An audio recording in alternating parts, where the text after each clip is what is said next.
honestly, guys notice it more when you're out winning games, right? If Cleveland starts off in a bad start, they're not doing well, and all of a sudden Shedeur or Dillon Gabriel are doing well in 7-on-7, they're throwing dimes, and practice drills, the number one defense can't stop them. People take notice of that, and the more that the players see it, they're gonna then the comments start happening over the lunch table. They start happening throughout the building, and that's when the pressure really will get severe. The Cleveland Browns were focused on resolving their quarterback situation until Jason Kelce made pointed comments that triggered a strong reaction from ownership. The response inside the organization was immediate and intense. What exactly did Kelce say that has the dog pound on edge and the front office under pressure? We've seen that miserable game by the Cleveland Browns. So they throw Joe Flacco in there, and I like Joe Flacco. He did good, but they gave him the resource of all the first-team guys. Then they throw Dillon Gabriel in there with first teams and second teams. So Dillon always is getting protected. The same thing again, they gave this scrub max protection on every play.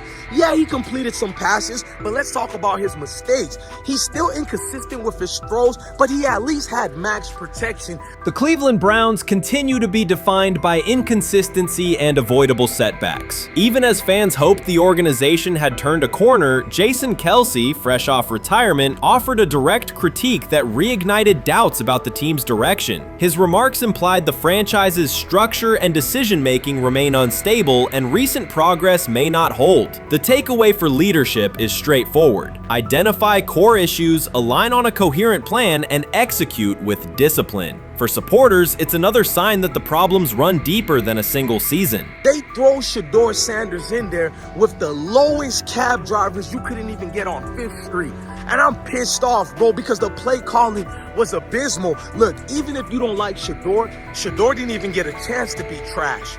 Even if you think Shedeur is garbage, he didn't even get a chance to be garbage. That's how awful the offensive line was. Kevin Stefanski still doesn't want to give Shedeur second strings and first strings reps. Why is that? Browns ownership's response shifted from measured to urgent. The pattern is familiar in Cleveland. The team once treated Johnny Manziel as a franchise solution, retained Hugh Jackson for a second year despite results, and invested heavily in Deshaun Watson through a costly trade and contract. These decisions reflect aggressive but poorly aligned planning. The outcome has been continued instability instead of sustained progress.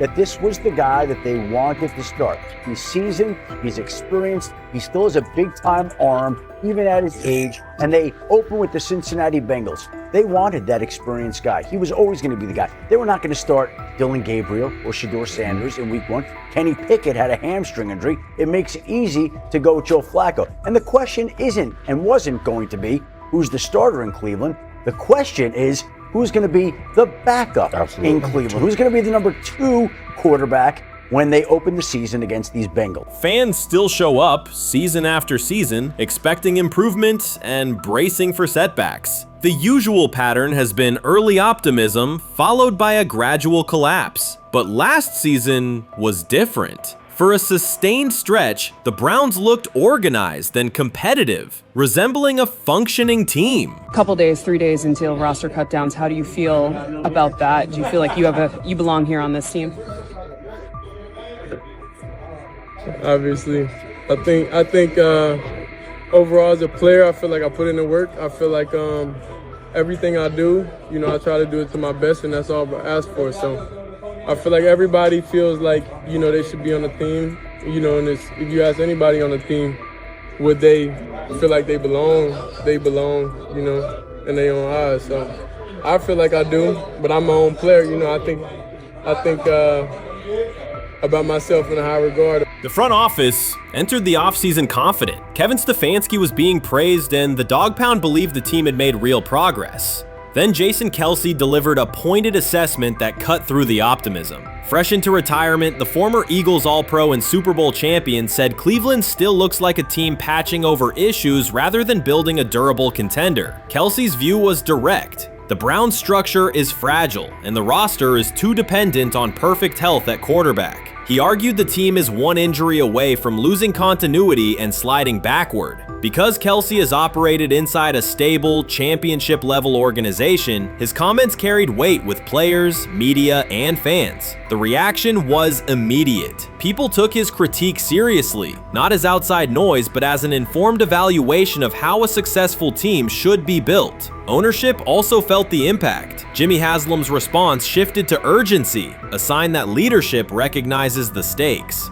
The criticism arrives in the context of prior high-risk decisions, especially the fully guaranteed $230 million commitment tied to Deshaun Watson. Watson has missed time and shown inconsistency when available, and the contract has constrained flexibility. Kelce's remarks highlight why depth, alignment between the front office and coaching staff, and a clear contingency plan at quarterback are non-negotiable. The takeaway is straightforward. Cleveland must convert last season's progress into a stable framework, protect the quarterback, deepen critical positions, and establish a plan that survives injuries and short-term setbacks. Without that, the games that fueled optimism will remain temporary. If you're a betting man, who do you think starts for the Browns at quarterback? Okay, this is the situation. Kenny Pickett, they actually traded for him. Joe Flacco, no one's bringing Joe Flacco in the building thinking Joe Flacco's going to be the starter. If Joe Flacco is your starter, You got a problem. you have a huge problem. And if they were saying Shedeur was the starter as the 5th rounder, you got a real problem too, because he passed over all these guys in these reps in the offseason in shorts, in bikini shorts, Speedos and stuff. Like, no. That kind of stuff. So I'm not that surprised when you put down a 3rd round pick on a quarterback. You do believe he has a certain skill set. Jason Kelce stated the obvious. Cleveland committed to a quarterback who hasn't played at an elite level in years, and Joe Flacco's playoff run didn't change the long-term outlook. Ownership appeared more upset that the criticism was public than by the substance of the critique. Many fans agreed. They've seen this pattern before. Rosters age, injuries are inevitable, and when a single contract dominates the cap, one setback at quarterback can undermine the entire season. Kelce's broader point was about structure. The Browns prioritized the high-cost, uncertain starter over depth and contingency. The late-season surge masked issues that remain: limited cap flexibility, thin depth at key positions, and an offense that lacks a credible plan B. Fans recognize how quickly a strong defense can decline with injuries, and how an offense without redundancy stalls. The AFC North raises the stakes. Baltimore with Lamar Jackson sustains a top standard. Cincinnati with Joe Burrow returns to contention when healthy. Pittsburgh rarely slips below .500 under Mike Tomlin and wins with defense and consistency. In that environment, Cleveland can't rely on perfect health or peak form from one player. The path forward is clear. Diversify cap allocation, reinforce the offensive line and receiver depth, carry a legitimate backup plan at quarterback, and install a scheme that functions regardless of who is under center. Given what we saw yesterday with Shedeur Sanders, somebody on the Cleveland Browns is 100% getting fired, probably by the end of this year. The person who's probably going to end up getting fired is Kevin Stefanski, because I know that he didn't want Shedeur Sanders on the team. It was Andrew Berry who made that pick. You can't really go against your GM. Bad things happen in this situation. But Shedeur Sanders is not without fault for what we saw yesterday. This is the play that we saw yesterday that has the internet just exploding, where Shedeur Sanders took like a 24-yard sack. Half of the internet is saying that this is all Kevin Stefanski's fault. Cleveland showed progress last season, but the underlying concerns remain. Jason Kelce highlighted them directly. The Browns' long-term plan is fragile, cap-constrained, and overly dependent on perfect health at quarterback. His comments focused attention on structural issues, roster depth, continuity in coaching, and a sustainable offensive approach, rather than a single hot streak. That criticism resonated because it reflected what many around the league already see. Ownership's reaction underscored the sensitivity. Jimmy Haslam has presided over frequent coaching and quarterback changes, and external scrutiny carries weight when it comes from a respected veteran with championship experience. Kelce's remarks reinforce that last year's Joe Flacco stretch was a short-term solution, not a foundation. The team still needs a durable plan that can withstand injuries and inconsistency. The practical takeaway is clear: stabilize the system, diversify cap snap usage and build depth at key positions so the offense functions regardless of who is under center. That includes a coherent development pathway for younger talent such as Shedeur Sanders, with defined practice reps, protection, and scheme alignment. Kelce didn't say anything outrageous. He articulated the gap between a brief surge and a credible long-term contender. I have the faith of a mustard seed, right? Because this is the greatest resurrection since Jesus the Christ, right? Like at some point, Joe Flacco was thinking about getting into TV, right? Joe Flacco didn't have a job, and then now you not only come back and start for the Cleveland Browns late in the 2023 season, but they came back around to you, and you're now the day one starter for a franchise that just 2 years ago was in the playoffs. The Browns' quarterback situation remains unsettled. Deshaun Watson was expected to be the long-term answer, but injuries and inconsistent play have prevented him from reaching an elite level. When the team turned to Joe Flacco after Watson's season deteriorated, Flacco immediately lifted the offense and produced results that highlighted the gap between expectations and reality. That a 39-year-old late addition could outperform a $230 million starter was not just a short-term surprise, it raised fundamental questions about roster construction and evaluation. Quarterback depth has been fragile, and the late-season surge masked broader structural problems. Jason Kelce's remarks made that clear. Cleveland is vulnerable if the starter is unavailable, cap flexibility is limited, and the offensive plan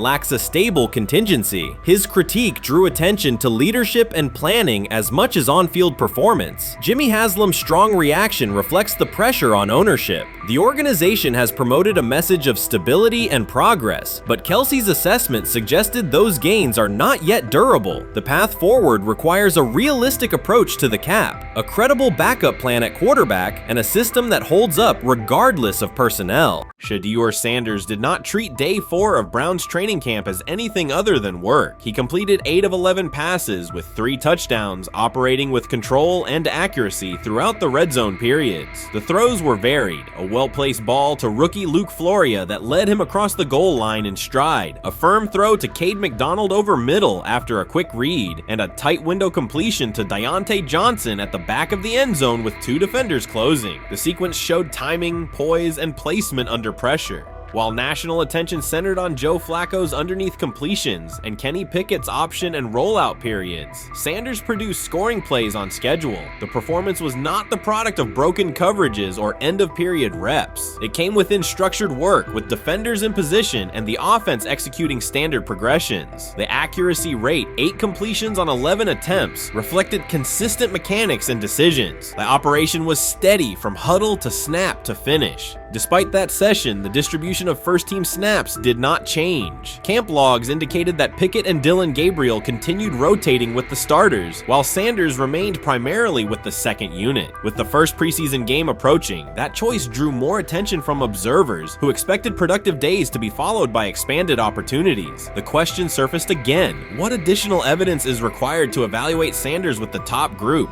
The 3 touchdowns illustrated different aspects of his profile. On the throw to Floria, Sanders used a measured trajectory to lead the receiver away from contact and into the end zone. On the ball to Johnson, he identified leverage, held the safety with his shoulders, and delivered to a precise spot at the back line. On the throw to McDonald, he eliminated the first read, reset, and drove the ball into the window before the hook defender could squeeze it. Each score reflected a particular tool: anticipation, manipulation, and velocity within standard timing. Comparisons to the other quarterbacks were straightforward. Pickett produced 2 touchdowns but placed 1 late ball that exposed a receiver to contact near the goal line. Gabriel accounted for 1 score, with additional gains coming on checkdowns and designed movement. Flacco advanced the ball in short increments without finishing drives during the same period. Sanders converted opportunities into points repeatedly and without turnovers. The rotation, however, remained unchanged. Head coach Kevin Stefanski and the staff continued to allocate first-team work to the same group, describing the process as an open evaluation. In practice, that has meant extended starter reps for Pickett and Gabriel, veteran scripts for Flacco, and second unit periods for Sanders. The disconnect between output and opportunity was notable, particularly given the stated goal of reaching an early decision at quarterback. When asked about the timeline recently, Stefanski said the preference was to decide sooner sooner rather than later, an acknowledgement that the window for assessment is limited as preseason approaches. Speculation about motives is common in such situations. The discussion has included references to front office perspectives and ownership influence. Owner Jimmy Haslam is widely viewed as supportive of drafting Sanders. General manager Andrew Berry is known for prioritizing fit, traits, and process within the roster building model. Stefanski reports to Berry, and the practice plan reflects coaching evaluation within organizational parameters. None of that guarantees any outcome. It does explain why rotations can remain conservative even after strong individual periods. Regardless of internal views, the most useful next step for the evaluation would be a defined set of first-team snaps for Sanders to put comparable tape next to his peers.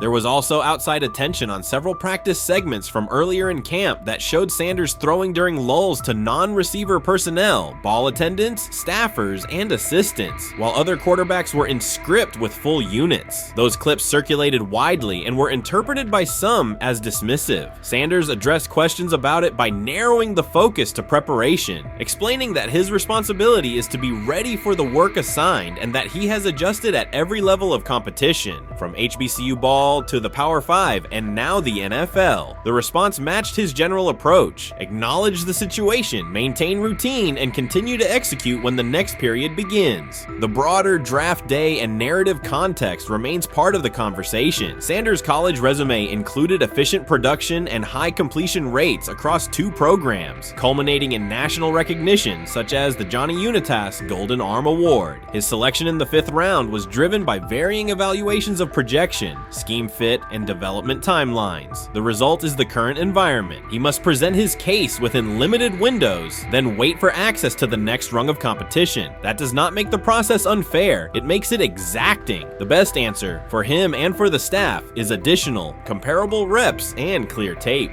Fan reaction after day 4 was direct. Social accounts and comment threads filled with assessments that centered on performance rather than reputation. Sanders produced 3 touchdowns, avoided negative plays, and showed command in the red zone. Supporters pointed to that tape and asked for opportunities with the starters to verify whether the same rhythm carries over with the top receivers and linemen. The message was not about headlines. It was about the logic of evaluation in a compressed calendar. From an operational standpoint, Sanders' day reflected consistent fundamentals. His base was disciplined, his eyes matched his feet, and his timing aligned with route depths. On the Johnson score, he used a subtle shoulder turn to hold the safety before resetting and throwing to the back line. On the McDonald throw, the ball was out on the second hitch, arriving before the defenders could converge. On the Floria play, the arc and placement minimized the hit risk and maximized the run-through. Those are portable traits. They translate across units if the timing with receivers is established through reps. The staff's balancing act is real. They must prepare the presumed week 1 starter with sufficient continuity while also giving developmental players enough exposure to judge ceiling and floor. That tension is present in every camp. The cleanest path through it is to carve out defined first-team sequences for each competitor and evaluate the tape against comparable defenses and situations: high red zone, low red zone, 3rd and medium, and 2-minute. Sanders' performance on day 4 strengthened the case for such an allocation. Context matters off the field as well. Earlier in the offseason, 2 speeding citations, 91 miles per hour in Brunswick and 101 miles per hour in Strongsville, prompted public comment from Berry, who emphasized standards and safety. Sanders accepted responsibility, stated that he learned from the incidents and moved on. In camp, he has kept the focus on football tasks, install retention, cadence management, protection IDs, and post-practice review. He has also continued to build rapport across position groups, including veteran receivers and defensive backs, so that timing and expectations are clear when reps arrive.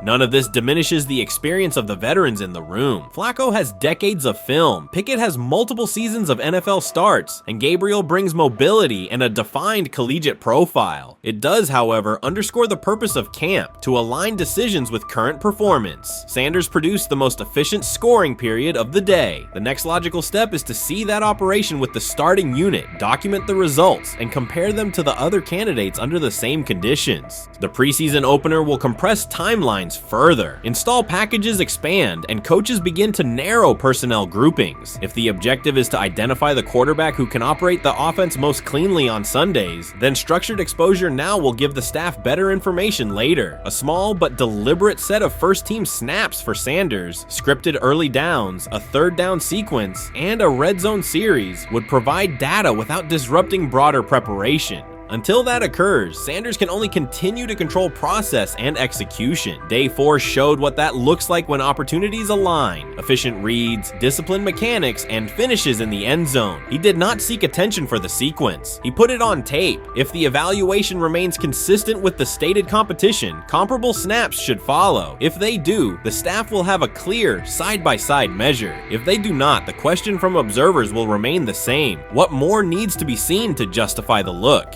For now, the record from day 4 is clear. 8 completions on 11 attempts, 3 touchdowns, no turnovers, red zone precision, consistent control at the line and in the pocket. Those are tangible outputs. They merit a defined opportunity with the starters as the team moves toward preseason and the decision that follows. Whether or not that opportunity arrives immediately, Sanders has shown the preparation and execution necessary to be evaluated on equal footing. The next step is a matter of allocation, not speculation. When he led college football in completion percentage and he threw almost 40 touchdowns for over 4,000 yards, how tall was he? Because they make it seem like he shrunk all of a sudden, RC. Oh, how lively was his arm? Because all I know is somebody did that. Somebody threw for over 4,000 yards, somebody threw for almost 40 touchdowns, and somebody led college football in completion percentage. Now, I'm trying to figure out, what I try to figure out all the time, Mel, is how a guy that hadn't played football in almost 5 months. Shannon Sharpe has publicly defended Shedeur Sanders and criticized those questioning him. Sanders has earned higher recognition and some fans are responding negatively. Although there's debate about whether he belongs on a second team list, Sharpe maintains that Sanders' career is clearly ascending. Reactions on social media are mixed. Some users are angry, others are surprised, and a few say they anticipated this result. The conversation remains active. When reports confirmed that Shedeur Sanders had been elevated from second team to near top tier status, Shannon Sharpe issued an emphatic response. He delivered a detailed rebuttal to critics, underscoring why Sanders deserved the promotion and directly challenging those who doubted the decision. I don't think that he was underprepared during these meetings. I don't believe any of these stories that he showed up arrogant and that he was bombing his interviews. I mean, you watch the film, he's on time, he's on point.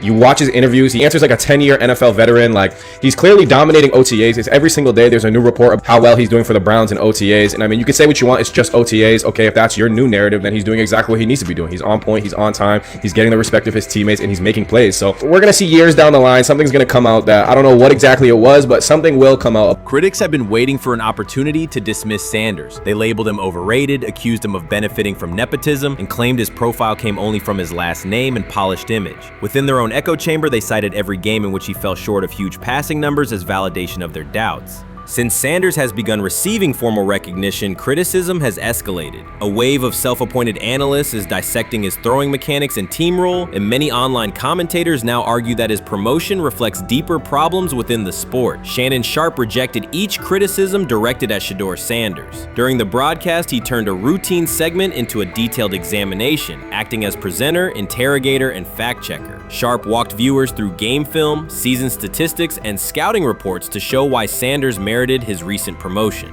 Whenever a panelist claimed Sanders had not earned the role, Sharpe countered with completion percentages, efficiency ratings under pressure, and documented late-game drives that changed outcomes. He stressed that the backlash was driven less by on-field evidence and more by reluctance to revise earlier opinions. Sharpe argued that critics were upset not because Sanders lacked qualifications, but because his progress contradicted their initial narrative. By the end of the discussion, Sharpe had moved past simple defense and reframed Sanders as a clear example of performance-based advancement, demonstrating that early predictions can be wrong. Never heard of no Dylan Gabriel or Tyler Shock. What the hell is that? So how is Shedeur Sanders going behind them? I'll tell you how. Collusion. 4 different times they passed on him. How the hell does that happen? 4 rounds. It doesn't happen to a quarterback. We've never seen anything like this before.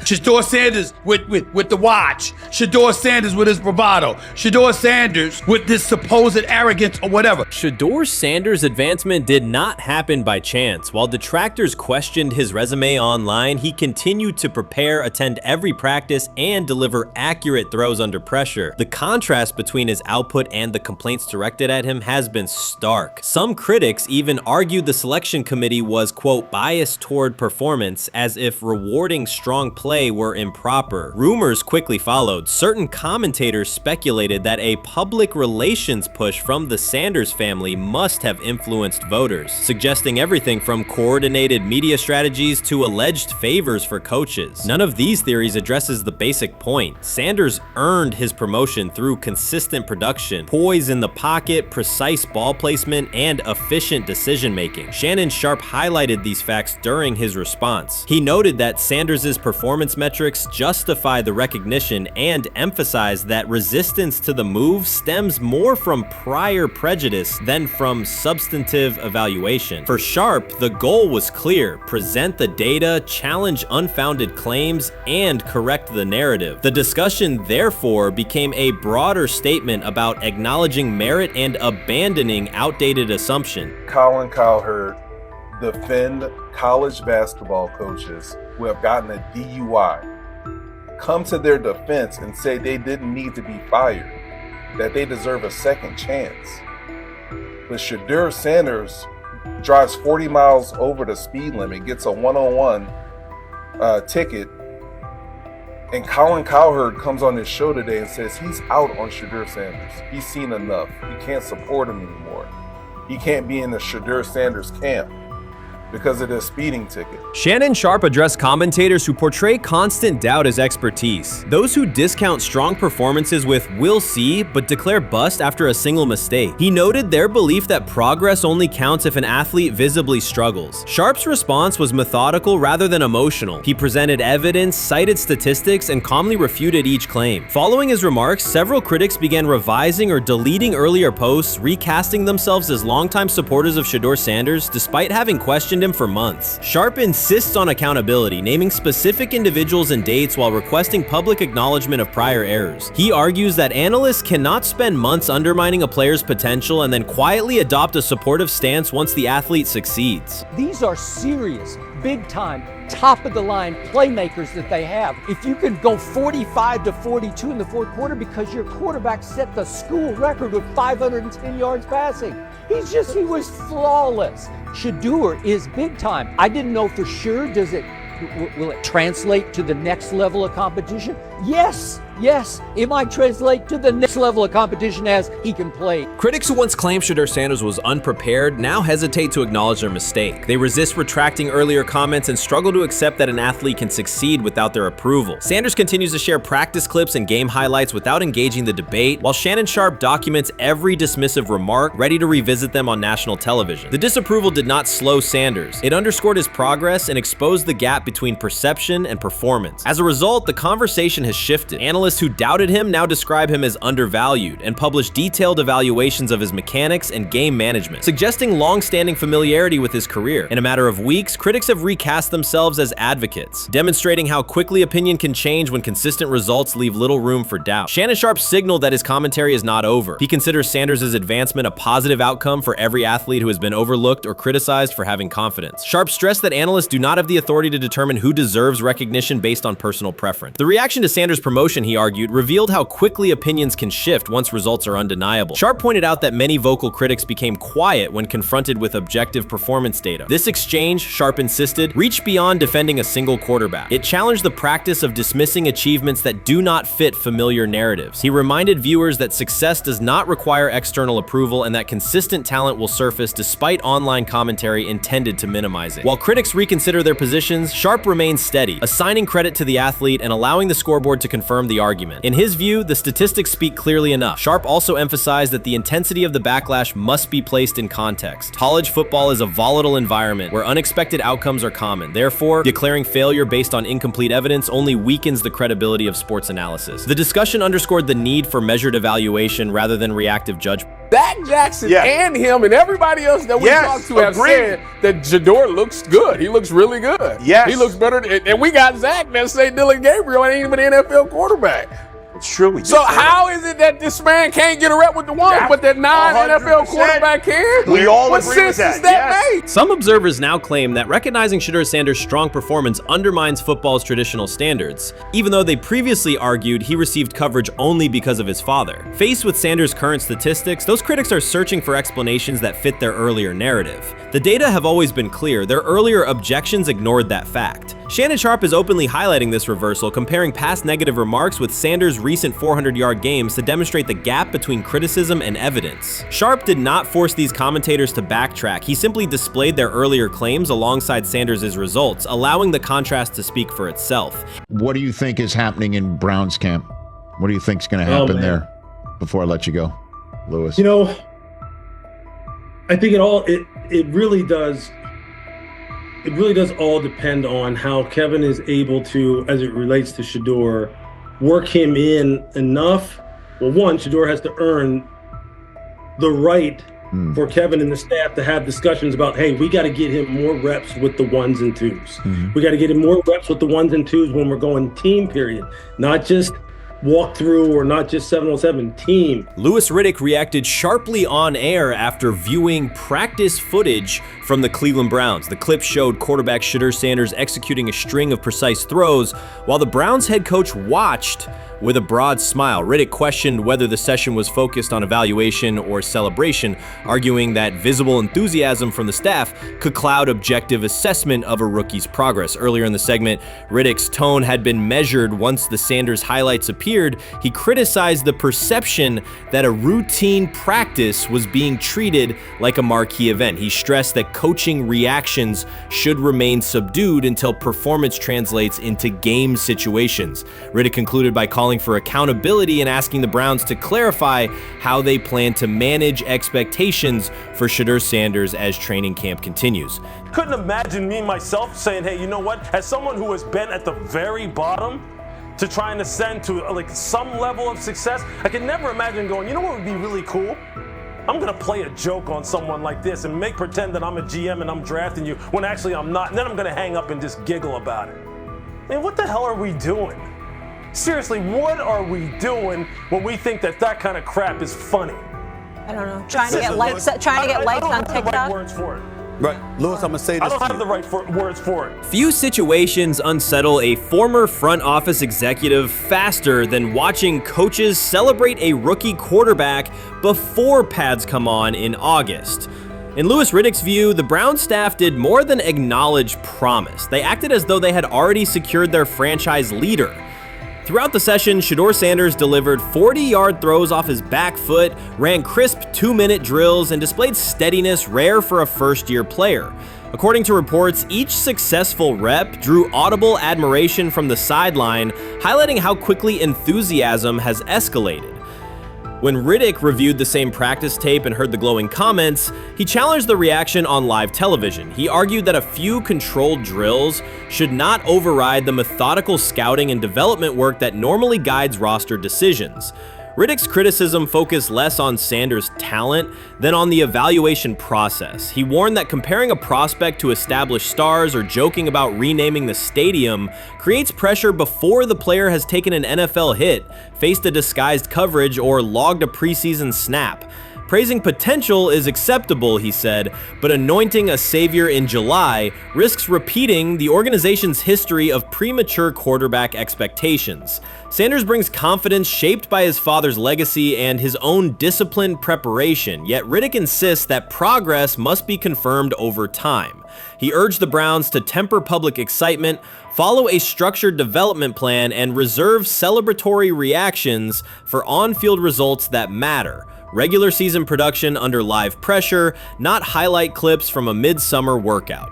He has to earn that. Kevin has to figure out a way to do that, so then you can reasonably assess what you have in him compared to Dylan Gabriel, compared to Kenny, compared to Joe Flacco.